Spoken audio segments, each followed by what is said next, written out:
बैठो बैठो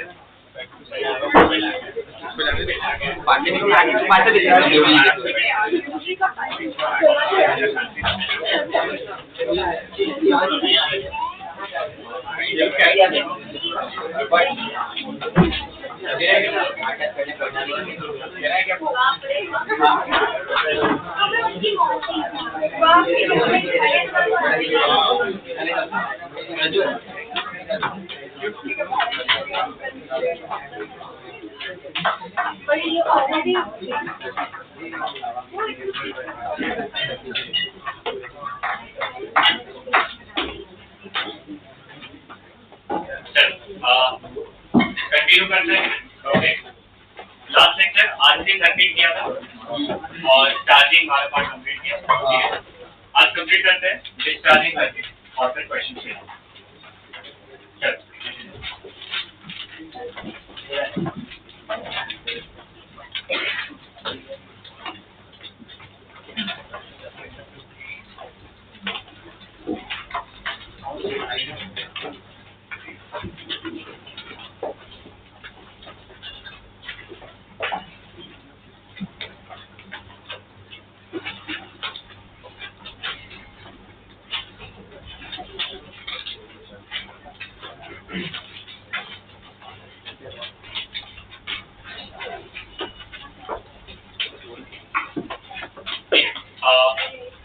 आप लोगों को ये बताना है कि पहले चार्जिंग का इक्वेशन क्या है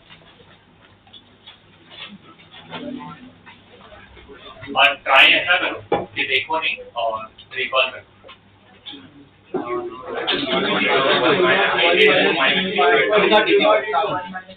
थोड़ा लेट बोला कि देखो मत तब तक देख लिया।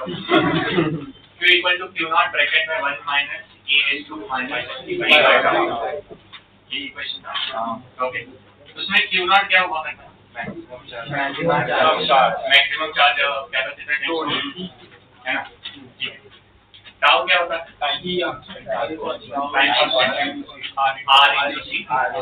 ठीक है, time constant R into C। Perfect. How to define a time constant, कैसे डिफाइन करोगे सर? टाइम कांस्टेंट वो वाला वैल्यू जिसमें जो कैपेसिटर है अपने मैक्स कैपेसिटी का 63% चार्ज है। सही। सो time constant is that particular amount of time जहां पे हमारा कैपेसिटर कितना चार्ज हो जाएगा? 63% ऑफ मैक्स कैपेसिटी। ओके, अब यहाँ पे वही जो कैपेसिटर जिसको मैं फुल्ली चार्ज कर लिया ना, वो कैपेसिटर अभी रिटर्न हुआ है अपने थ्योरम 2 के साथ। और यहाँ पे उस कैपेसिटर को हमने किसके साथ कनेक्ट किया? एक रेजिस्टर के साथ। और अब हम क्या करने वाले हैं? इसको डिस्चार्ज करेंगे। और जब डिस्चार्ज करेंगे, ठीक है, तो क्या होगा उसके साथ वो अभी हमें स्टडी है। क्या मैंने उसका डेरिवेशन करवाया था चार्जिंग वाले का? कैसे डेरिवेशन किया था? क्या अप्लाई किया था हमने? मतलब उसमें केवीएल अप्लाई कर दिया और आंसर आ गया था। इसमें भी हम क्या केवीएल अप्लाई कर सकते हैं? तो यहाँ पे और वहाँ पे एक छोटा सा चेंज क्या है, वहाँ पे बैटरी था, यहाँ पे बैटरी नहीं, क्योंकि ये पूरा का पूरा डिस्चार्ज होगा, वो अपना पूरा चार्ज किसको दे देगा बेटा? तो क्या यहाँ पे ऐसा अज्यूम कर सकते हैं कि जब स्टार्टिंग में इसका चार्ज मैक्स होगा, मतलब Q इक्वल टू क्या होगा? Q naught at t tends to infinity, इसका चार्ज 0 हो जाएगा। सही बात है? I think that is going to happen. So if now you write the equation and then you again integrate, this time the equation will turn out to be Q equal to Q naught e raised to minus t। एक छोटा सा change, सिर्फ एक छोटा सा change, इसका difference आ जाएगा 1 minus 1। और I think that logical also, because अगर मैं यहाँ पे t की वैल्यू 0 सब्स्टिट्यूट करूँ तो क्या मेरा Q equal to Q naught होगा? और अगर मैं t tends to infinity substitute करूं तो मेरा q टेंड्स टू 0 होगा। And I think that is exactly what is going to happen. Yes, also what if I substitute t equal to tau? अगर मैं इस बार t इक्वल टू टाउ डालूंगा तो क्या होगा? सो q की वैल्यू कितनी हो जाती है? q naught by, I think can we see that this is nothing but q must be equal to 0.3 So यहाँ पे टाइम कांस्टेंट कैसे डिफाइन होगा? How to define time constant for discharging current? उसमें क्या डिफाइन किया था? In one time constant it charges up to 63% of the max. यहाँ पे कैसे डिफाइन करोगे? It discharges up to 39%. या it discharges by 63% of its max. बोल सकते ना था? तो वहाँ पे discharge चार्जेस 2 था, यहाँ पे क्या हो जाएगा? डिस्चार्जेस बाय, अगर परसेंटेज सेम रखना है, समझ गया? उसी लॉजिक से वापस अगर मैं ग्राफ को प्लॉट करूं, can we have the graph? Yes, कैसा ग्राफ होगा? खाली ये ग्राफ होगा और आपका ये Q नॉट होगा, दिस इज Q, ये आपका क्या होगा? T, let it T equal to वापस क्या है? टाउ, और I think this is going to be मेरा 0.37 टाइम्स सेम। टाउ की वैल्यू तो चेंज नहीं होने वाली, टाउ की वैल्यू अभी भी कितनी होगी बेटा? R, और ये जो Q नॉट होगा वो पहले से अगर चार्ज करके आया होगा तो वो क्या होगा? C, आई थिंक वही हमने वैल्यू दी, सही बात है? This is about the discharge, okay, right.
राउसर को पूछा ना, तुमको आइडिया नहीं था,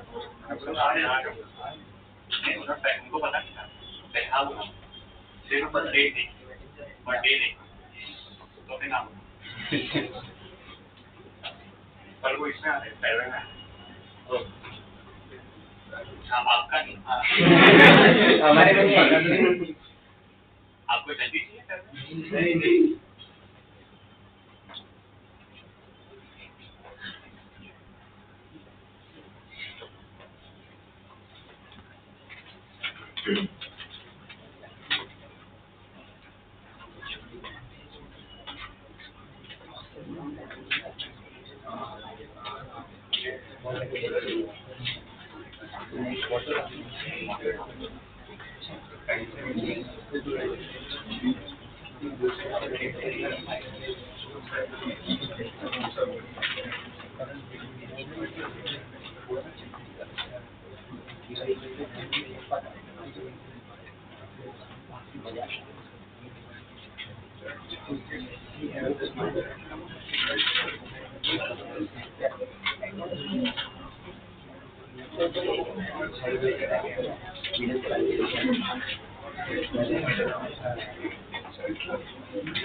अच्छा ये भी लिख देना, ठीक है?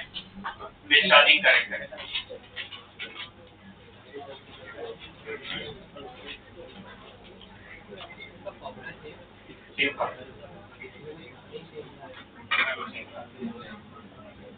क्यों ऐसा हो रहा है?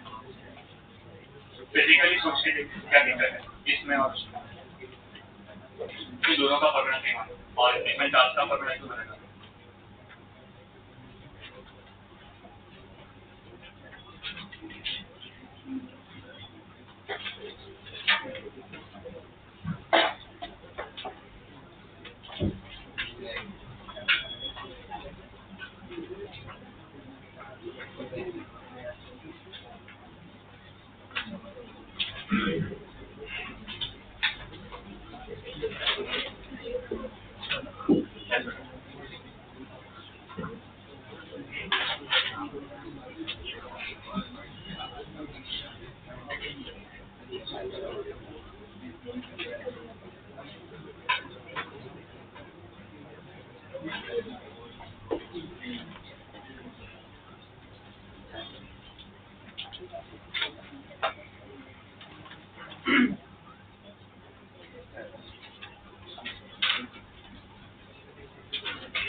पीवाई की में पोटेंशियोमीटर की क्वेश्चन तो बहुत सारे तो अभी निकाल दिया बोल के डाल दिया तो क्या बोला तो निकाल दिया बोल के डाल दिया आपने तो पोटेंशियोमीटर नहीं बनाया बट पीवाई की में तो भर भर के उसमें आप क्योंकि बेटा आते हैं इम्पोर्टेंट तो डाल दिया था नहीं तो उसमें क्या मैं बात करूंगा अगर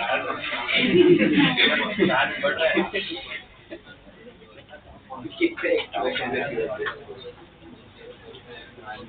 अच्छा जो चार्जिंग का इक्वेशन था Q इक्वल टू ये वाला 1 माइनस ओके अगर मुझे ऐसा टाइम फाइंड करना हो जहां पे मेरा चार्ज मतलब कैपेसिटर हाफ चार्ज हुआ तो Q को क्या सब्स्टिट्यूट करना है तो आई थिंक यहाँ पे हाफ आ जाएगा equal to 1 minus e raise to minus T by क्या होगा अच्छा इसको ये साइड पे लेके जाएंगे इसको ये साइड पे लेके जाएंगे so I think e raise to minus T by क्या होगा हाफ हो जाएगा फिर मैं लॉग ले लूंगा तो मेरे हिसाब से माइनस टी बाई क्या होगा लॉन हाफ हो जाएगा ये सही है और आई थिंक इससे मेरा जो टी है वो टाउ टाइम्स लॉन हो जाएगा और इसको टी हाफ और इसी को हाफ लाइफ बोलते हैं हाँ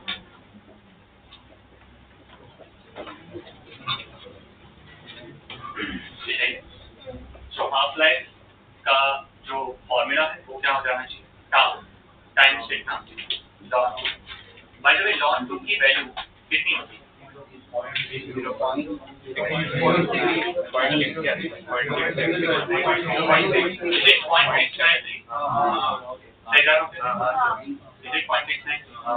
think you can use directly this as a formula. मतलब अगर कभी हाफ लाइफ पूछे तो कुछ करने की जरूरत नहीं तो मैं टाइम कांस्टेंट इनटू 0.69 समझ गया ना so that's a shortcut formula so ये भी कहीं पे लिख के रखो half life for charging circuit is this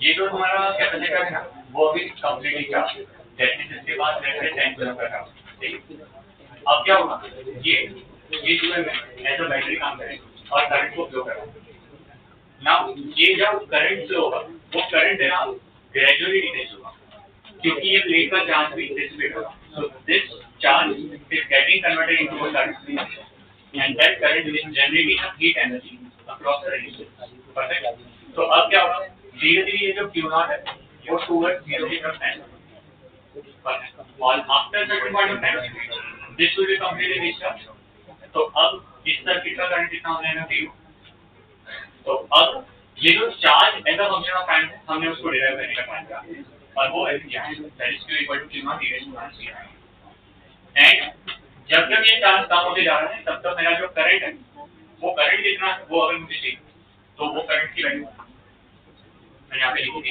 that is I equal to I समझ गया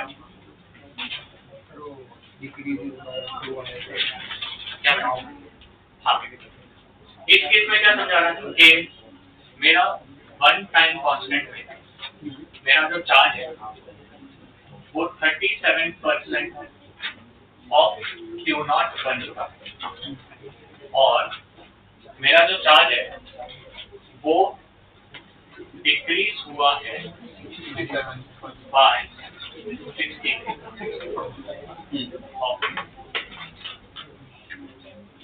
60 तो मेनली अगर मैं 100 कूलम से कंपेयर करूँ तो आगे समझ आएगा वन टाइम कांस्टेंट में मेरा 100 कूलम है 37%, तो डिक्रीज कितने से हो गया 60।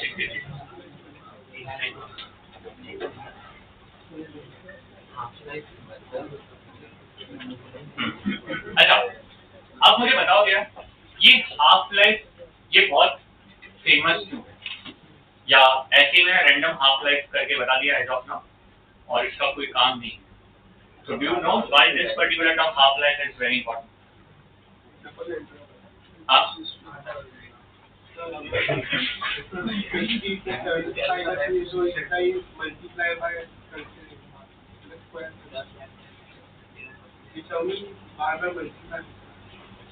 सही है। सो मैं इसके बाद नेक्स्ट इसका जो हाफ लाइफ होगा वो उसको नेक्स्ट पे स्क्वायर में नाम, ठीक है। अच्छा, हाफ लाइफ से क्या होता है? फॉर एग्जांपल ये मेनली कंसेप्ट है ना आपको न्यूक्लियर करके चैप्टर में सीखने को, ओके। और न्यूक्लियर में सबसे इंपॉर्टेंट पार्ट कौन सा है? Radio activity. तो आपके पास जो एटम का हाफ लाइफ है, या फॉर एग्जांपल आप एक्सकेवेशन कर रहे हो और आपको कोई चीज मिली जो बहुत साल पुरानी थी, तो उसके एटॉमिक के जो कंस्टिट्यूएंट थे उसको स्टडी करते हैं और उसकी हाफ लाइफ देखते हैं और वो हाफ लाइफ से वो कितने साल पुराना था वो कैलकुलेट होता है। तो वो हाफ लाइफ का है, बस एज सच कोई रिलेवेंस नहीं है, जस्ट क्योंकि तेरा चार्ज हाफ हो रहा है ना, तो इसलिए हाफ लाइफ से बस नाम देखिए, मतलब पर हाफ लाइफ वर्ड जो उन्होंने उठाया वो वहां से, बट एज ऑफ नाउ कुछ मेजर नहीं। जनरली ऐसा बोला जाता है अगर मान लो कि मैं इसको एज अ मोबाइल का चार्जर या लैपटॉप का चार्जर यूज कर रहा हूँ तो मतलब मेरा जो चार्ज हो जाएगा वो 50% हो रहा है काइंड ऑफ, तो इसलिए हाफ लाइफ को यूज करना। Okay clear? चल आरसी सर्किट का थियरी इतना था। अब आता है कि इसके क्वेश्चन कैसे हैं। इस क्वेश्चन को हमने 3 टाइप में डिवाइड किया। टाइप 1 है जो सबसे फेमस है,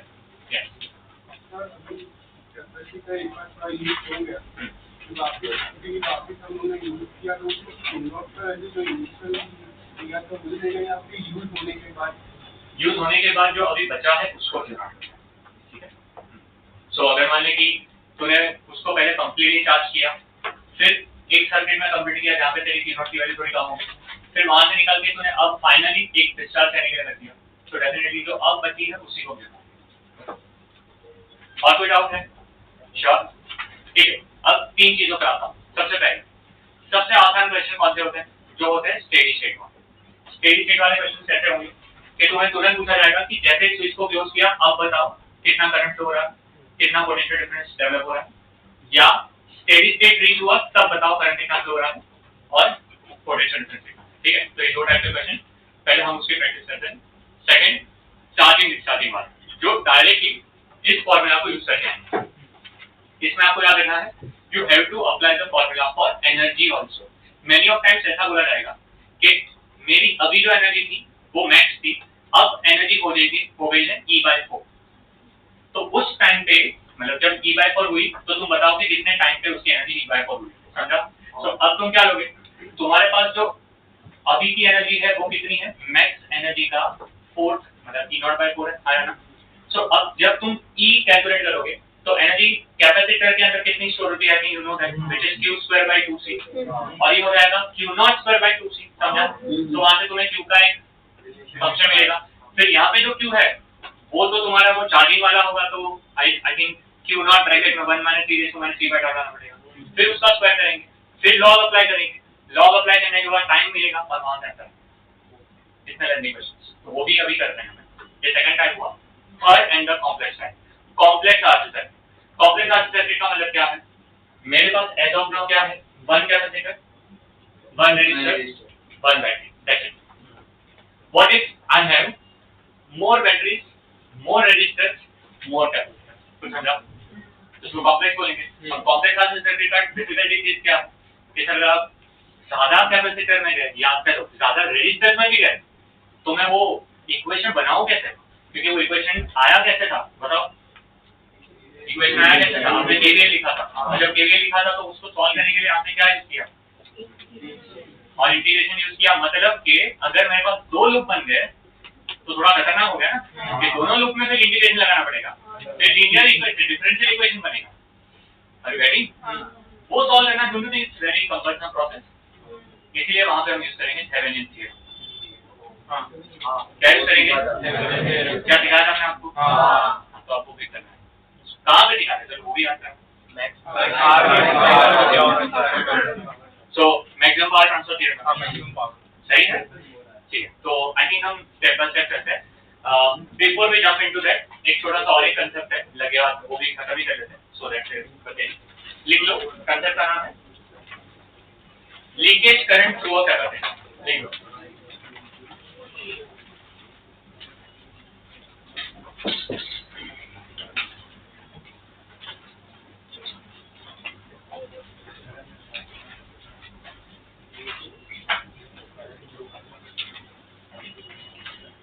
Leakage current through a capacitor.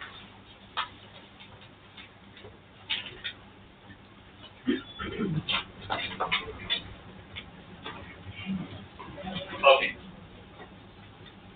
लिखो इसमें, the space between capacitor plate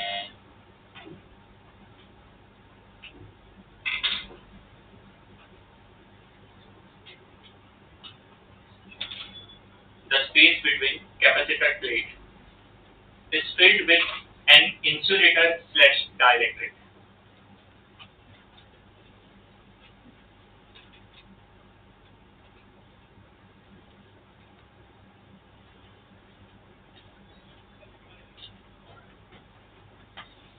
Is filled with insulator or dielectric. अच्छा, before I proceed, हम assume क्या करते हैं? हम क्या assume करते हैं कि बीच में जो डायलेक्ट्रिक डाला है ना, वो परफेक्टली इंसुलेटेड है. यस और नो? तो वो अपने थ्रू क्या अलाउ नहीं करेगा? करंट अलाउ नहीं करेगा. तो अगर मैं एक छोटा सा एग्जांपल दूं, मैंने ये कैपेसिटर लिया और मैंने बैटरी अप्लाई करी और इसके बीच के स्पेस को मैंने डायलेक्ट्रिक से फिल किया. सेकेंड, मैंने कैपेसिटर को फुल्ली चार्ज किया, बीच में अभी भी क्या है? डायलेक्ट्रिक है और इसके ऊपर चार्ज कितना है? Q not. मैं अज्यूम ये करूंगा जब यहां से इस पे चार्ज जाएगा तो बीच में से कोई भी करंट फ्लो नहीं होगा. सही बात है? क्यों? क्योंकि हम अज्यूम क्या कर रहे हैं? ये डायलेक्ट्रिक क्या है? Perfectly insulated. सिमिलरली अगर मैंने इसको कंप्लीटली चार्ज कर दिया तो क्या है? 100% चार्ज होना चाहिए, रहना चाहिए throughout. If it is ideal. But do you agree with me, अगर आप अपने मोबाइल फोन को चार्ज करके कुछ भी यूज नहीं कर रहे हो तो भी कम तो होता ही है. होता है ना? तो वैसे ही इसको भी अगर आप एक्चुअली में चार्ज करके निकाल दो और रख दो ऐसे ही, तो definitely because every insulator has some conductivity property, थोड़ा थोड़ा उसका चार्ज कम होगा ही होगा, वो डिसिपेट होगा. कुछ समझ में आया? हवा में, एयर. तो ये दोनों केस में जो भी हल्का फुल्का करंट फ्लो हो सकता है उसी को हम क्या बोल सकते हैं? Leakage current. कौन सा बोलेंगे हम उसको? Leakage current. Formula for leakage current is same as जो अभी हमने डिराइव किया. कोई फॉर्मूला में डिफरेंस नहीं, मैं लिखवा दूंगा. ओके. पर वर्ड लीकेज करंट जब आएगा तो डर नहीं जाना है कि कौन सा फॉर्मूला यूज करना है, क्या है. ओके. जो हमने अभी चार्जिंग और डिस्चार्जिंग का कंसेप्ट सीखा वही है. ओके. पहले लिखो फिर मैं फॉर्मूला लिखूंगा. कंटिन्यू करो. But every insulator has some conductivity. But every insulator has some conductivity.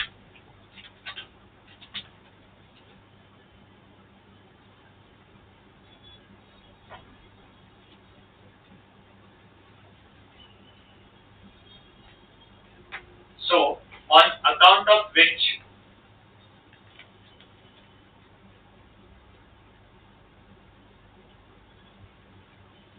So on account of which some current flows through the capacitor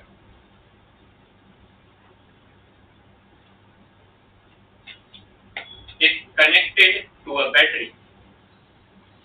Is connected to a battery.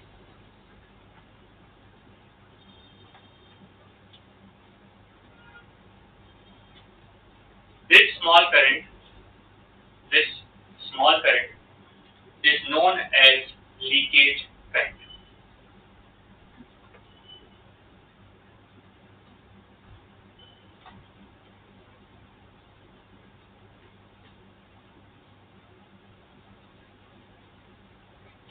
This small current is known as leakage current. Similarly,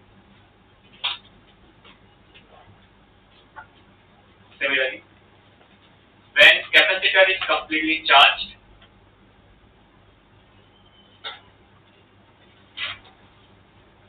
and battery is removed,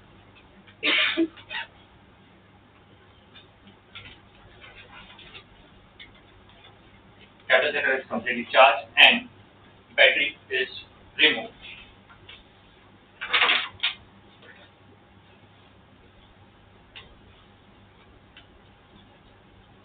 The charge does not remain as it is.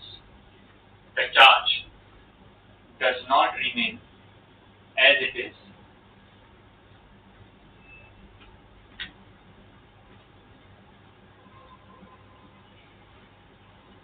For a long period of time.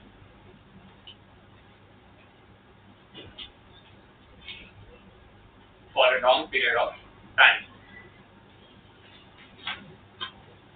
But it starts discharging.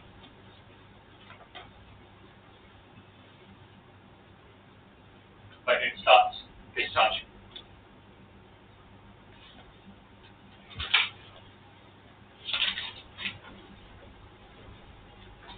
यहाँ पे मैं दो cases लिख रहा हूँ, आप वो लिख सकते हो.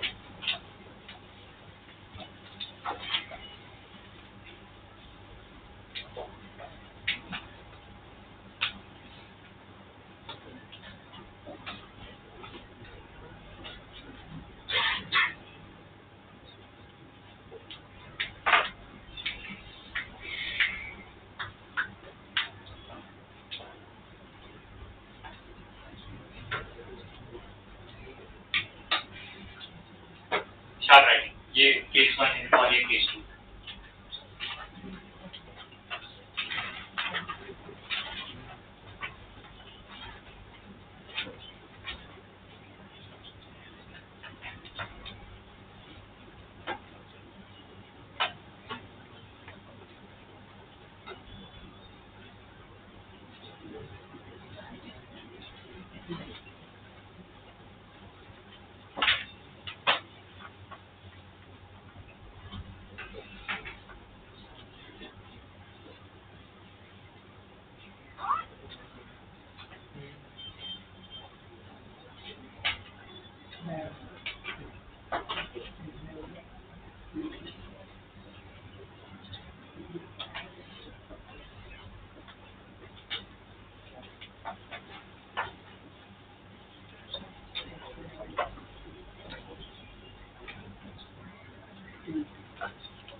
हाँ, फोर्थ के बाद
ओके, तो केस 1 है कि यहाँ पे हम अज्यूम कर रहे हैं बीच में जो डायरेक्टरी है उसकी थोड़ी कंडक्टिविटी है, तो वो करंट को थोड़ा सा पास होने दे रहा है।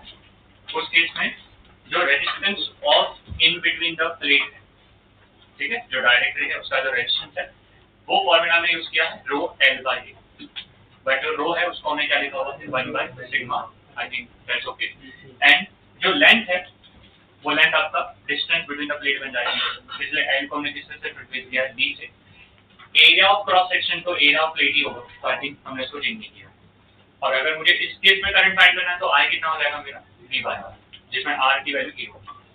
अब क्योंकि ये आसान केस है इसलिए जनरली जेई इस पे फोकस नहीं करेंगे, वो सेकंड केस है।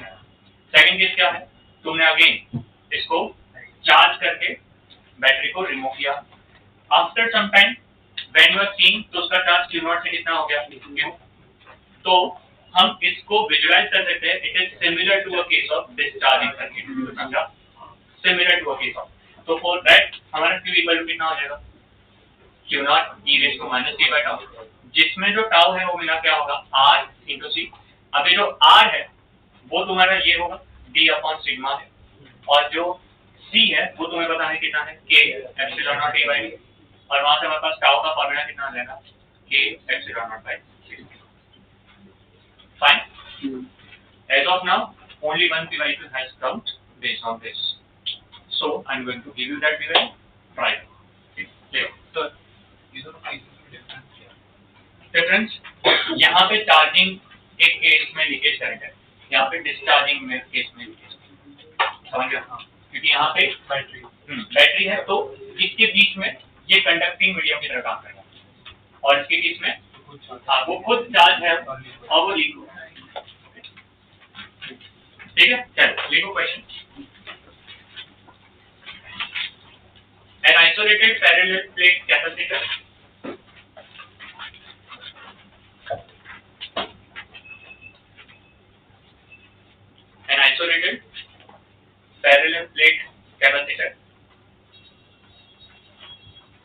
has circular plates of radius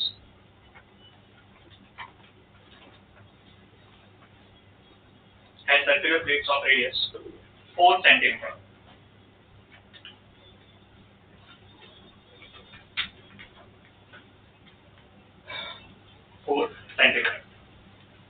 If the gap is filled with partially conducting material,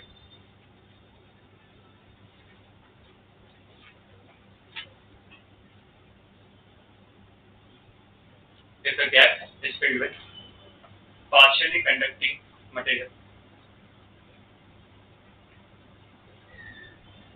of dielectric constant K,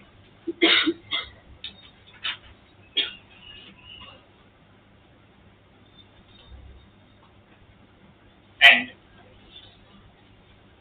conductivity 5 into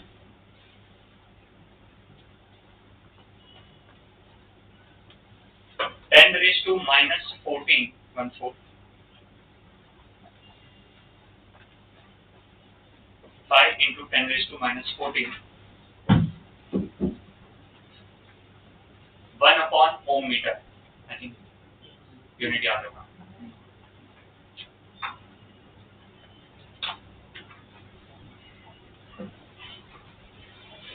When the capacitor is charged to a surface charge density,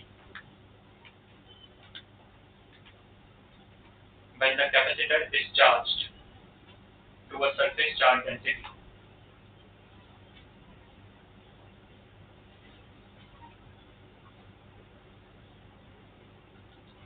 (15 microcoulomb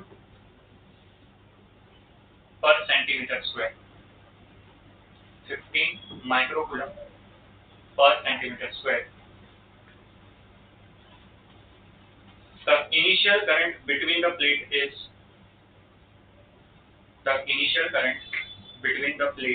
is 1 microampere.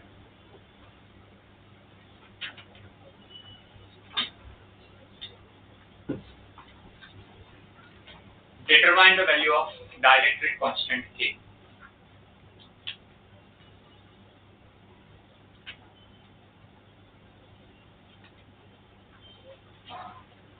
Determine the value of dielectric constant K.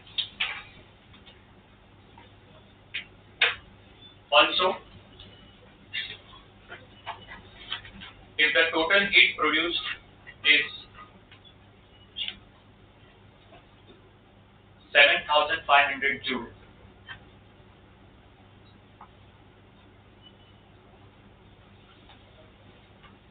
determine the separation of capacitor plates.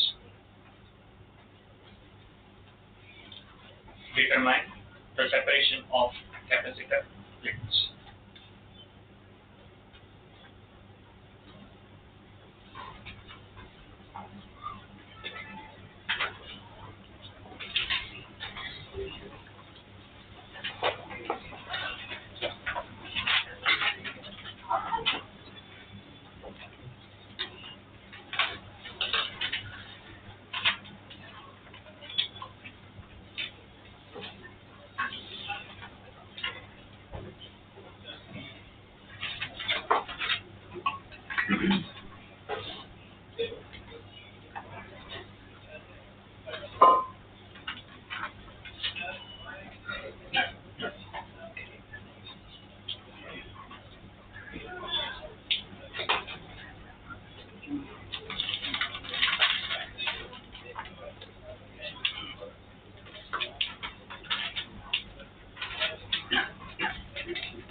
हाँ बेटा separation 50 कितना 50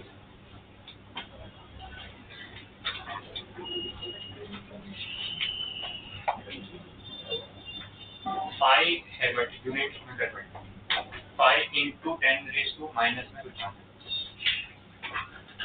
centimetre millimetre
हाँ बेटा एक 4.1 हाँ एक 4.1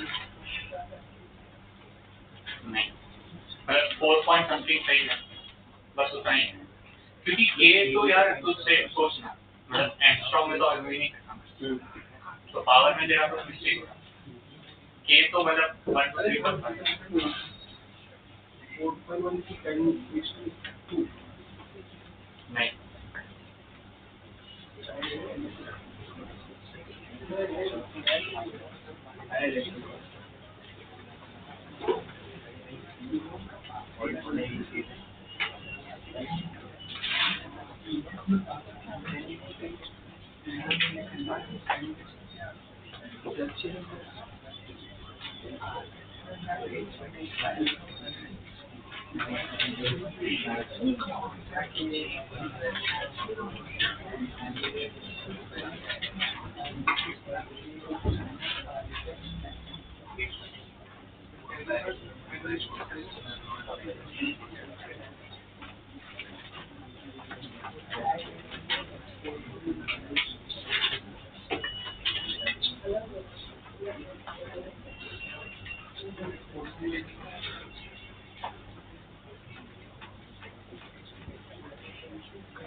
sir 10 raised to minus 1 है क्या 4.1 into आंसर 4.25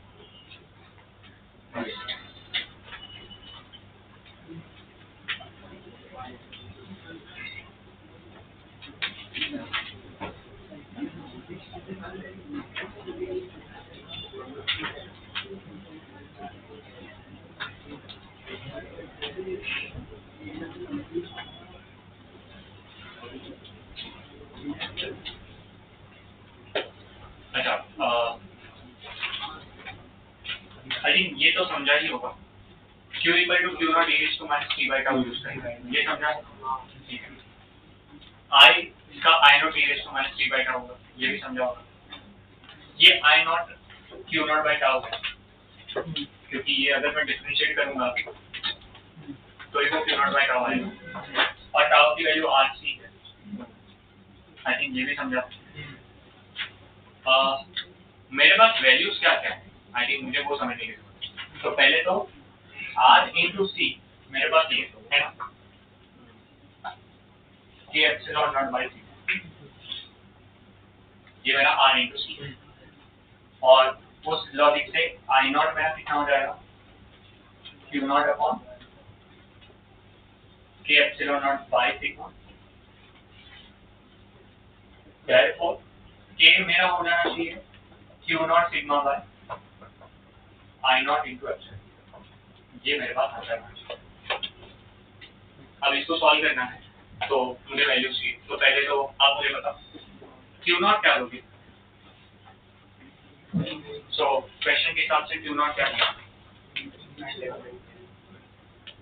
थोड़ा सोचोगे तो मिलेगा। सरफेस चार्ज डेंसिटी दिया है बराबर है और तुम्हें एरिया मिलना चाहिए। सर्कुलर प्लेट दिया बराबर ना, तो आई थिंक तुम सरफेस चार्ज डेंसिटी को इनटू पाई आर स्क्वायर कर दोगे तो तुम्हें क्यू नॉट आएगा। सही है, तो वो मेरे पास क्यू नॉट आ गया। ठीक है, सिग्मा के बारे में डिस्कस करते हैं। सिग्मा दिया है तो पाई इंटू 10 रेज़ टू -14 बराबर। ठीक है, और क्या दिया है मेरे पास आई नॉट, वो भी मेरे साथ दिया। Initial current is 1 micro ampere, तो वो भी मेरे पास। और एप्सिलॉन नॉट भी कितना है मेरे पास। तो आपने जो बोला मतलब एरिया लेंगे तो फिर दो प्लेट का नहीं, सिंगल प्लेट होता है हमेशा। देखिए C equal to epsilon naught a by d में a तो सिंगल प्लेट का होता है, कभी दो प्लेट का नहीं। मतलब सरफेस चार्ज डेंसिटी सिंगल, क्योंकि charge plus Q minus Q होता है तो चार्ज सेम, सिर्फ पोलैरिटी होती है। एक ही रन है, कभी ट्वाइस नहीं।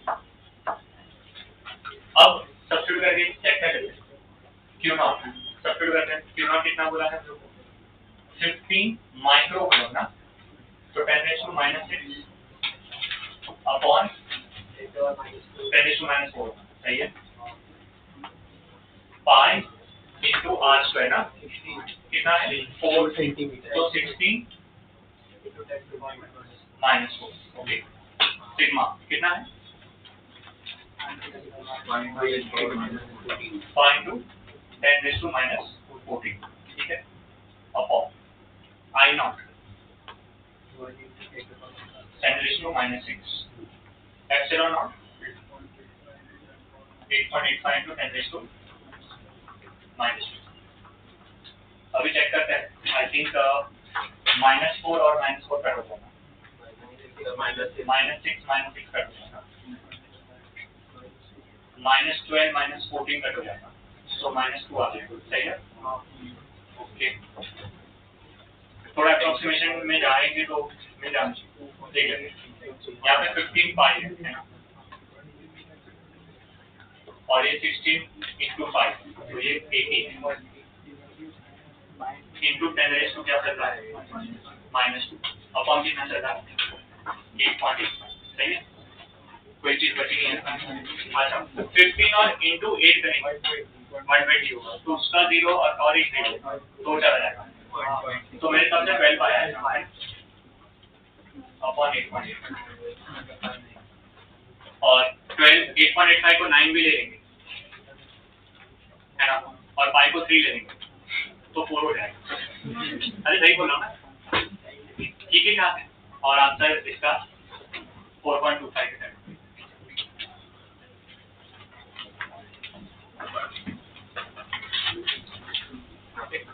कैलकुलेशन है बट मैं बोलूँ। और इसके अलावा आई थिंक एनर्जी भी करनी है, एनर्जी भी। सो एनर्जी का फॉर्मूला हमारे पास है Q naught square by 2C।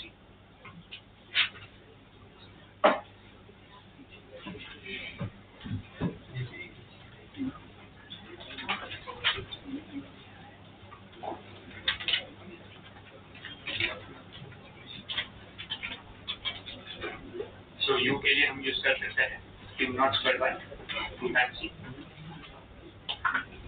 और Q naught square by 2 K epsilon naught A by D आया। मुझे D चाहिए तो 2 K epsilon naught A U by Q naught square. So 2 into K की value 4.25 into epsilon naught. 8.885 into 10 power minus 12. area.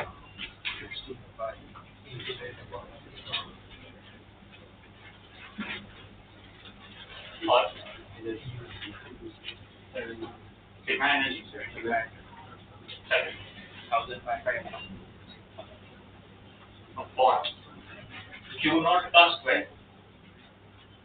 मतलब भाई इसका square करना पड़ेगा ना, तो सही बोला ना मैं? बहुत काम करवा एक एरिया कम कर देते हैं। हाँ? एक एरिया बचेगा।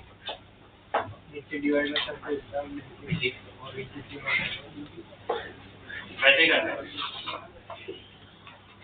ये एरिया स्क्वायर ले लेते हैं, तो यहाँ पे सिग्मा स्क्वायर हो जाएगा। सही है? तो सिग्मा स्क्वायर इंटू ए कर देते हैं, तो काम हो जाएगा। चलेगा?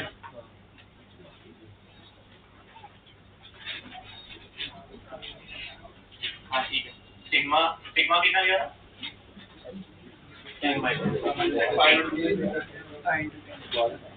15 into micromolar minus 2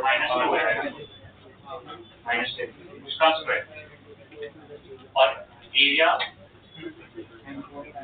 5 into 16 into 10⁻⁻⁴ ये निकालना पड़ेगा।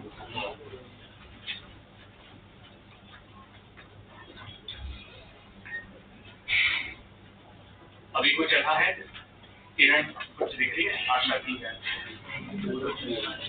या नहीं दिख रही? अच्छा यार एक बात बताओ, हम 4.25 को 12π/8.85 डाल देंगे, क्या लग रहा है आपको? ठीक लग रहा है? थोड़ा ठीक लग रहा है ना? 8.85 तो 2 into 12π/8.85 तो ये कट हो जाएगा 5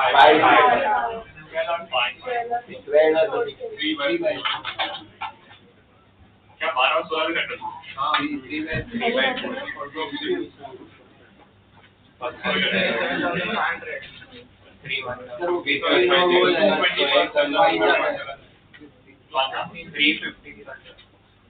इसका स्क्वायर ना, so 225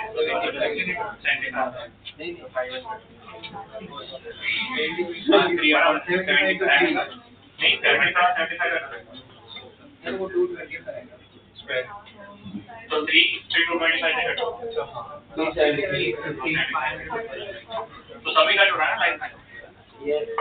तो यहाँ पे बच क्या है 1/10 माइनस 2, यहाँ पे 10 माइनस इनको क्या बच रहा है ऊपर क्या बच रहा है 10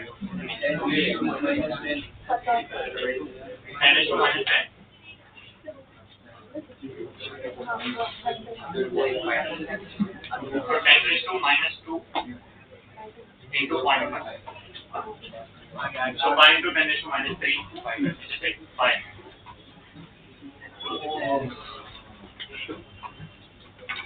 ये अब मतलब छोटा बच्चा है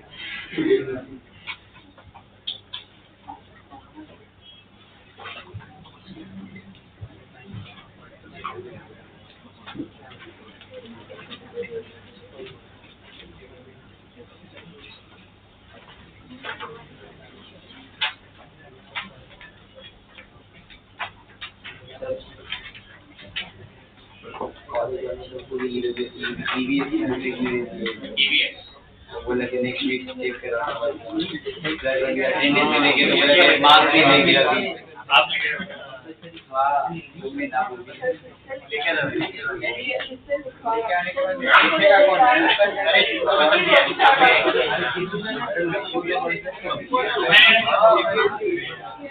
मेरे पास है बट थोड़ा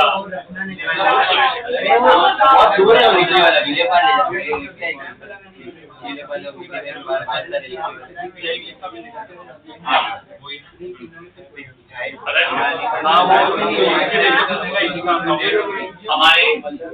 हमारे आपके जो सीनियर है ना, उन्होंने अपना एज ऑफ नाउ फ्री है ना वो, तो 4-5 चीजें मिलकर स्टार्टअप चालू किया, जर्नल ले जैसा। मुझे नहीं पता, मुझे आया था तो बोला आप सर्कुलेट करो, मैं आम सर्कुलेट नहीं करती थोड़ा यार। तो हमने फिर कुछ ये बोला ना, हमने एक्चुअली कपिल सर को मैसेज किया था, तो सर ने बोला कि यार एक काम करते, तुम इंस्टा पे तुम अपना करो और चुपचाप करो जो कर रहे हो, तो इसमें देख इसमें पड़ा है, तो तेरे पास अगर वो हो स्क्रीनशॉट या कुछ, हाँ तो मैं आप में से मैं बात करूंगा, कभी से ऐसा कुछ होगा तो मैं फॉरवर्ड कर दूंगा किसी एक को, फिर आपका अनऑफिशियल ग्रुप में आप फॉरवर्ड करना, ठीक है? मैं ग्रुप पे नहीं डालूंगा ऑफिशियल। और आज का ये लेक्चर का ये रिकॉर्डिंग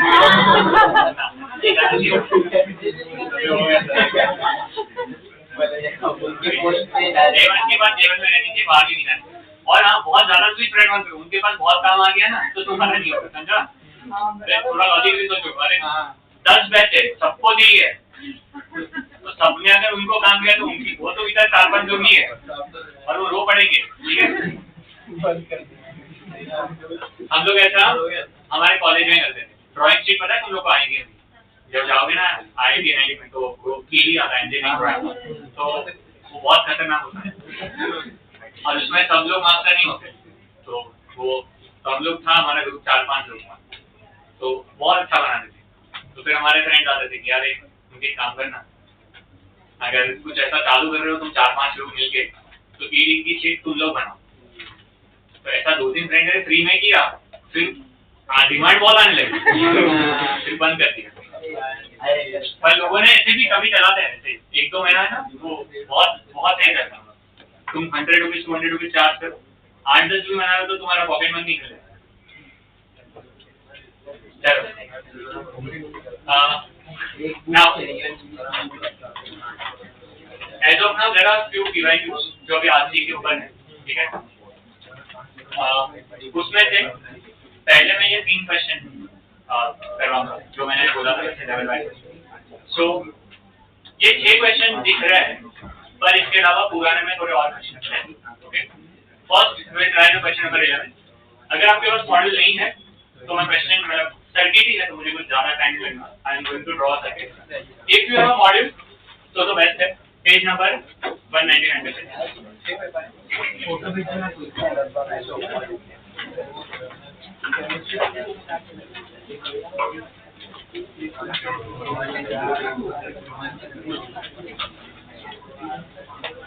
आप में से कौन इंस्टाग्राम पे नहीं है? पहले से और अभी या पहले से नहीं हुआ? ओके, पर यार अगर इतने लोग नहीं हो तो बहुत अच्छा। मेन अकाउंट बंद करके साइड कर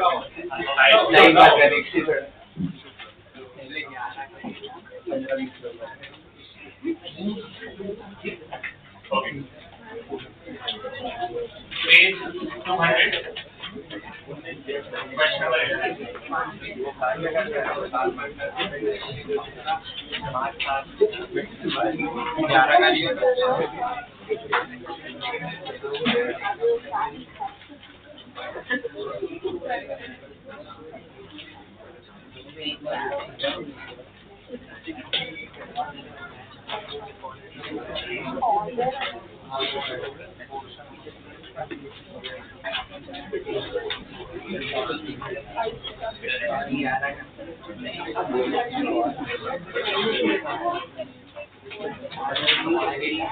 ओके, क्वेश्चन क्या है? We have to determine the charge on the capacitor in the following circuit. So we have to find the charge on the following circuit. Okay. क्योंकि उन्होंने मेंशन नहीं किया है कि चार्ज कब फाइंड करना है, okay? Because they not mention, so हमें अज्यूम करना पड़ेगा कि ये आपका steady state, and in the steady state you have to see X like open circuit. ठीक है, तो आपका C कैसे काम करेगा? ओपन, और क्योंकि ये ओपन सर्किट है तो आपका जो भी करंट फ्लो होगा वो यहाँ पे फ्लो होगा और यहाँ पे फ्लो होगा, वो आगे जाएगा ही नहीं।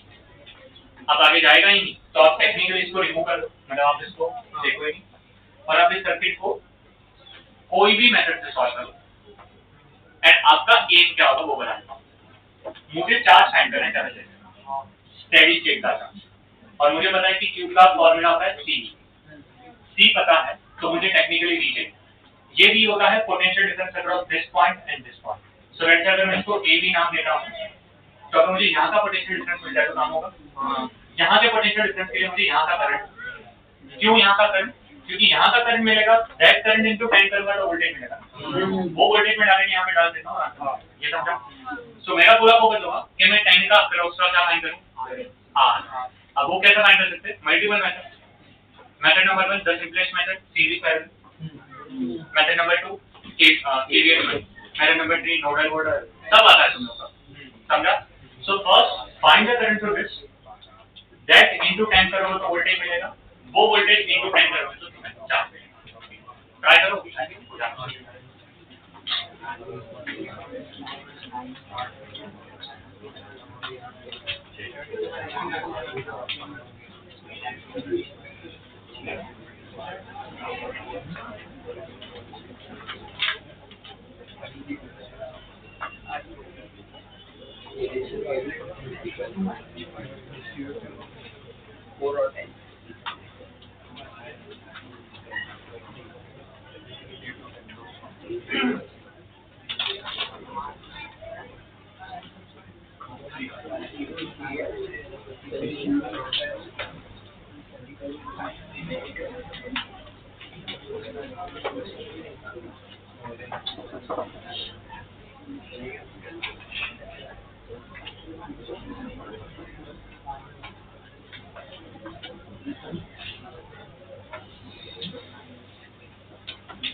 नोडल में लगा ये मैंने देख सारे मिस्टेक किया हो जाना। अच्छा, सीईटी का रिजल्ट देखा आप लोगों ने? ठीक है, कुछ चीजें समझी या नहीं समझी? क्या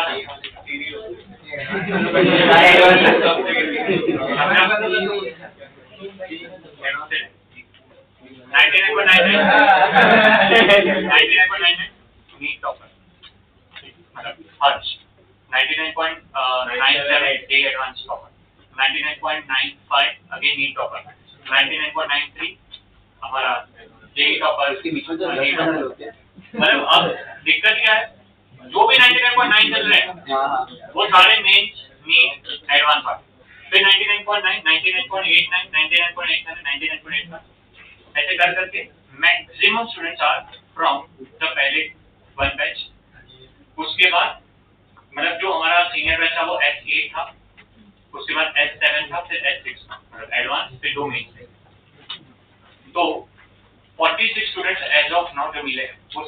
99 के ऊपर है। और जितना हमने परसेंटेज देखा है उस 46 में से 4 students subtract all students are from mains and advance. मतलब सीईटी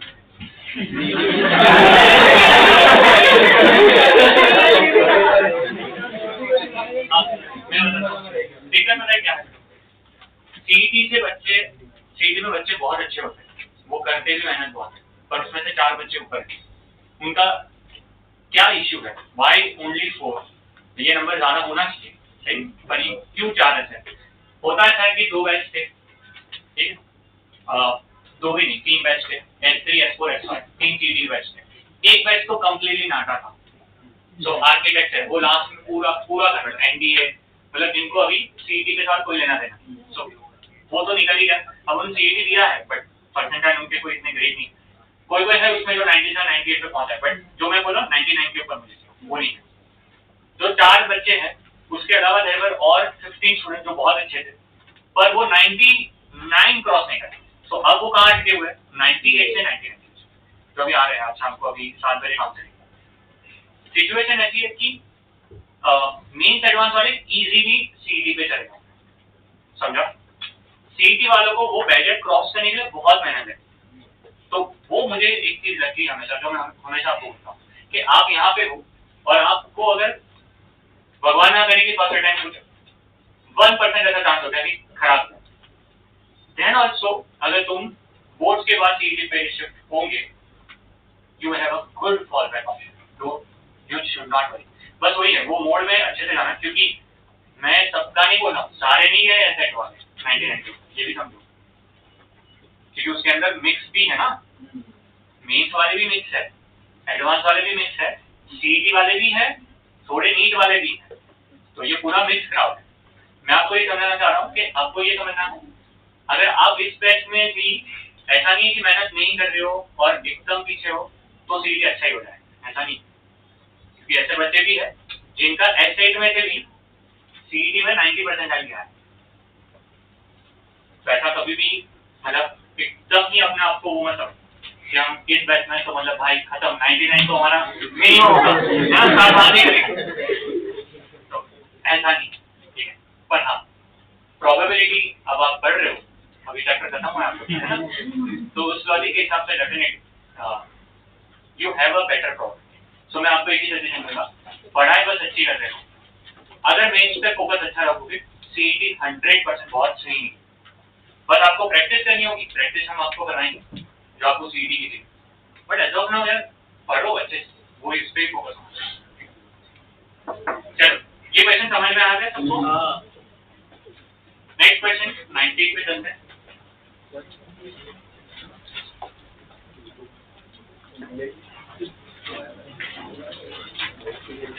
नहीं देख लेगी इसको गाने करने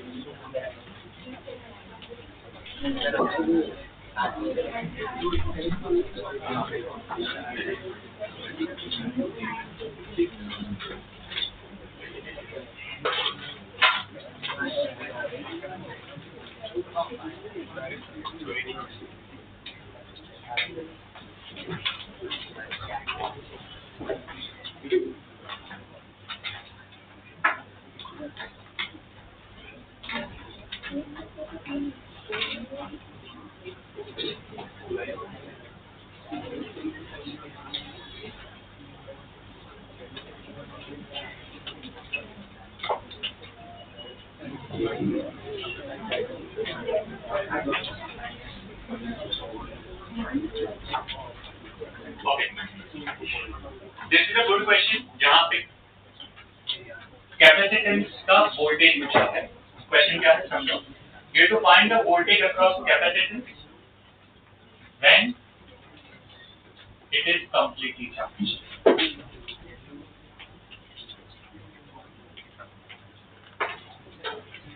You have to find the voltage across capacitance when it is completely charged. Okay. अब जब ये कंप्लीटली चार्ज होगा तो कौन से स्टेट में जाएगा, स्टेडी स्टेट, और वो किसकी तरह बिहेव करेगा, ओपन सर्किट। और अगर ओपन सर्किट है तो क्या इस लूप में करंट फ्लो हो रहा होगा? परफेक्ट है। तो एक चीज जो तुम्हारे दिमाग में चलनी थी इस क्वेश्चन को सॉल्व करते वक्त, वो ये है कि अगर आपको यहाँ का वोल्टेज चाहिए, अगर आपको क्या चाहिए, यहाँ का वोल्टेज चाहिए, तो इस वोल्टेज के लिए इस लूप में जो भी रेजिस्टेंस है वो सारे रेजिस्टेंस के करंट चाहिए, और इसके साथ एसोसिएटेड कौन कौन से रेजिस्टेंस है, तो एक ये 2 है, ये 2 इस सर्किट का पार्ट है, तो इसमें करंट होगा तो इसमें पोटेंशियल ड्रॉप ज्यादा होगा, तो तुम्हें ये वोल्टेज चाहिए। ये 2 इस सर्किट का पार्ट है, तो उसमें भी करंट होगा तो उसका भी पोटेंशियल ड्रॉप चाहिए। ये 2 इस सर्किट का पार्ट है, पर जब ये कंप्लीटली चार्ज होगा तो उसमें कोई करंट फ्लो नहीं होगा, मतलब ये रिडंडेंट बनेगा, ठीक है समझा? तो पहला फर्स्ट स्टेप, आप इसको लिटरली रिमूव करो तो आपके पास सिर्फ ये बचेगा, आप इन दोनों को सॉल्व करो, that you have to think of कैसे सॉल्व करना, ये समझा? वो सॉल्व करने के बाद आपका मेन एम होगा कि आप इसका पोटेंशियल और इसका पोटेंशियल फाइंड, ये समझा? When you are finding the potential, a very important thing is don't forget कि आपका करंट का डायरेक्शन भी यहाँ पे बहुत मैटर करेगा, समझना है चीज, क्योंकि करंट के डायरेक्शन से अगर ये प्लस माइनस और प्लस माइनस है तो इस लूप में हो सकता है कि दोनों वोल्टेज ऐड भी हो, और अगर कोई ऐसी सर्किट है कि जिसमें ये प्लस माइनस है और ये माइनस प्लस है तो ऐसा भी हो सकता है कि एक प्लस हो और एक दूसरा सब्ट्रैक्ट हो, तो समझा? तो पूरा डिपेंड करेगा कि करंट कैसे फ्लो कर रहा है। सबसे अच्छी बात यह है सर्किट की कि करंट जो फ्लो हो रहा है वो ऐसे है,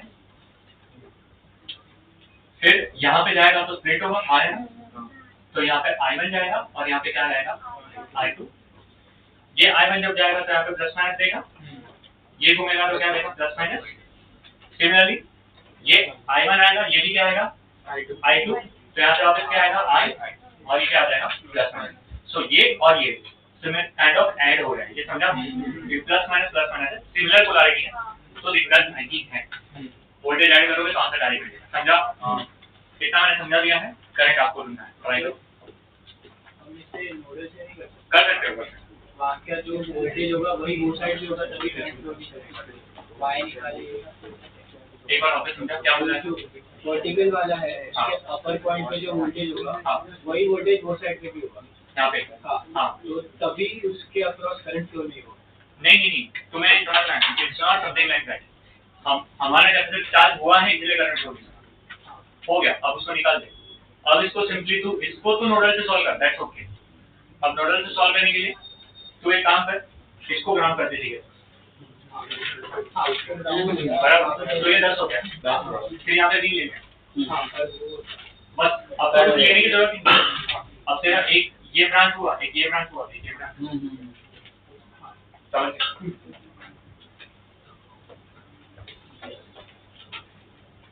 आर्यन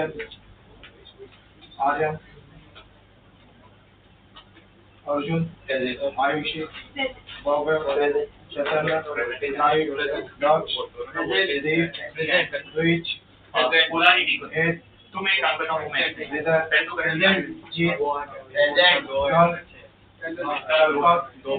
कार्तिकेय राशि काव्या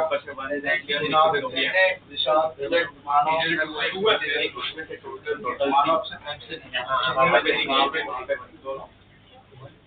ये वाला है, ये वाला I2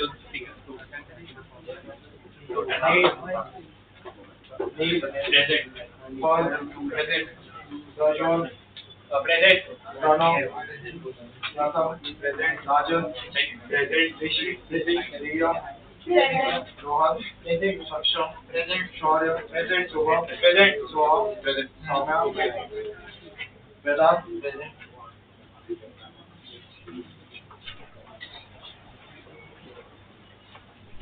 मुझे इन लोगों ने बताया है कि करंट कुछ ऐसा है,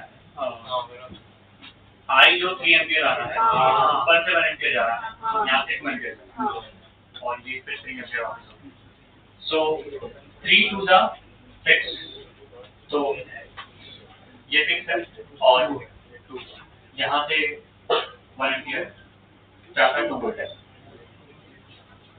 बराबर? तो if this is 2 volt and this is 6 volt, तो अगर मुझे यहाँ का वोल्टेज चाहिए, so मैं चाहूँ तो ऐसा लिख सकता हूँ, लेट्स से यहाँ पे कैपेसिटर था, है ना, तो उसको VC लिखता हूँ, क्या लिख सकता हूँ, VC। मुझे नहीं पता कि इसकी पोलैरिटी कैसी है, बराबर ना, तो मैं रैंडम पोलैरिटी लेता हूँ और इतने में मैं KVL लगाऊंगा। तो जब मैं KVL लगाऊंगा तो क्या लिखूंगा, माइनस से प्लस, प्लस VC, प्लस से माइनस, माइनस प्लस से माइनस, माइनस, इस पे तो कुछ है नहीं, इक्वल 0 हो गया। तो VC का वैल्यू 8 वोल्ट है। अभी समझा कि ऐड क्यों किया, so that is the way. अब अगर पोलैरिटी उल्टी आ जाती है तो ऑटोमेटिकली ना प्लस माइनस या माइनस प्लस होगा उससे। सो VC 8 आई थिंक 80 NVD ना बाय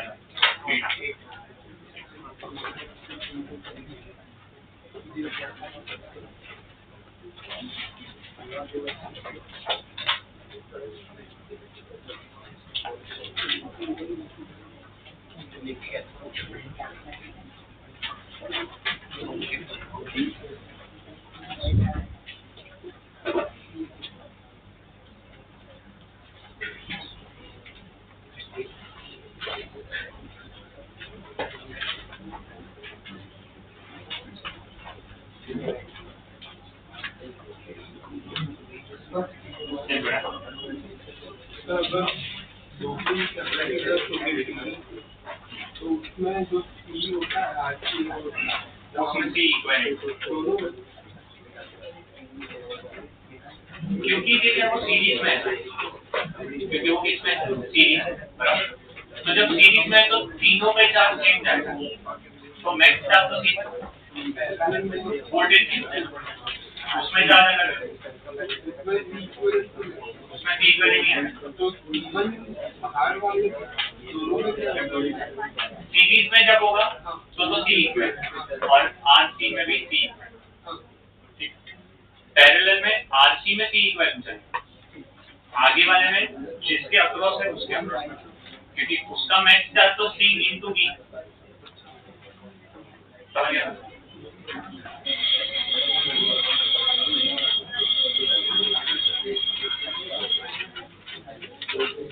अच्छा, क्वेश्चन 30 मैं पढ़ता हूँ, आई थिंक सॉल्व हो जाएगा, ठीक है। 30 में क्या बोला है, a capacitor is connected to a 20 volt battery through a resistance of 10 ohm. So there is a capacitor, there is a battery and a resistance. So this is 20 volt battery, 10 ohm resistance, this is the capacitor. It is found that the potential difference across the capacitor rises to 2 volt in 1 microsecond. Now, तुम्हें एक चीज समझनी ये है कि जब ये completely charge होगा ना तब ये 20 पे होगा, ठीक है, पर अभी वो 20 पे नहीं पहुंचा, वो कितने पे पहुंचा है, 2 पे। तो इससे तुम्हारा जो वोल्टेज है वो 2 वोल्ट है, कितने टाइम में पहुंचा, तो टाइम दिया है 1 माइक्रोसेकंड, ये समझ में आया। पूछा ये है, बताओ कैपेसिटेंस कितना है, माइक्रोफैराड, NVD है, और चिल्ला के इन्होंने स्कीम भी बता दी है, कैसे, क्योंकि ये दिया है कि ln of 10/9 इक्वल टू क्या होगा, 0.10, मतलब कि 100%, इसमें एक तो लॉग लेना होगा, 100% 10/9 होगा, समझ गए। तो अगर जब तक ये ना है मतलब तुम कुछ गलत ही कर रहे हो, राइट, सही है। ओके, क्या ये चार्जिंग सर्किट है, तो क्या इसको लिख सकते हैं Q equal to Q0 1 minus E is to minus P/2, but Q होता है CV, तो मैं इसको डाल सकता हूँ CV, ये होगा CV0 into 1 minus E raised to minus P/2. Now C और C तो कट ही होगा, V अभी का voltage which is 2, V0 is the max voltage जो ऊपर करता है which is 20, bracket 1 minus E raised to minus P/2, I think ये हो जाएगा 1/10, समझ में आ रहा है, 1/10 is 1 minus E raised to minus P/2, ये यहाँ ये वहाँ, so E raised to minus P/2 is equal to 9/10, log apply करेंगे, हाँ अभी करूँगा मैं, सब करूँगा, फिर लॉग अप्लाई करेंगे तो क्या हो जाएगा, -P/2 log 95 है, ये माइनस अंदर लेंगे तो t equal to tau log 10/9। So answer तो आ गया 0.105 होगा। अच्छा t कितना लेंगे हम 1 माइक्रोसेकंड, तो 10⁻⁻6। अच्छा बट इसको 1 ही लिखो क्योंकि माइक्रो फैराड में आंसर है। टाउ टाउ कितना RC इनटू 0.1 ठीक है। अच्छा मुझे C चाहिए है ना, तो C हो जाएगा 1/R इनटू 0.10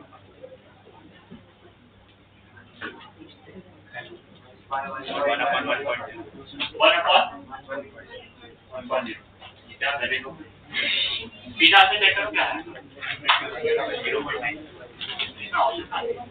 ये सेकंड ऑप्शन 0.9 ठीक है ना ये दो।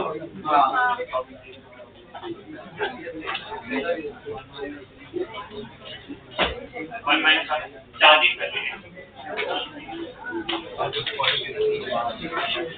ओके गेमिंग में और एक लेक्चर होगा तो I think complex arts circuit और थोड़े क्वेश्चन की प्रैक्टिस करा देंगे। So hopefully this is the last lecture for current. Next week we will start with the full and final chapter, a major chapter मेरे हिसाब से मेरा final chapter, magnetic effect of electric current. Okay, इससे काफी easy chapter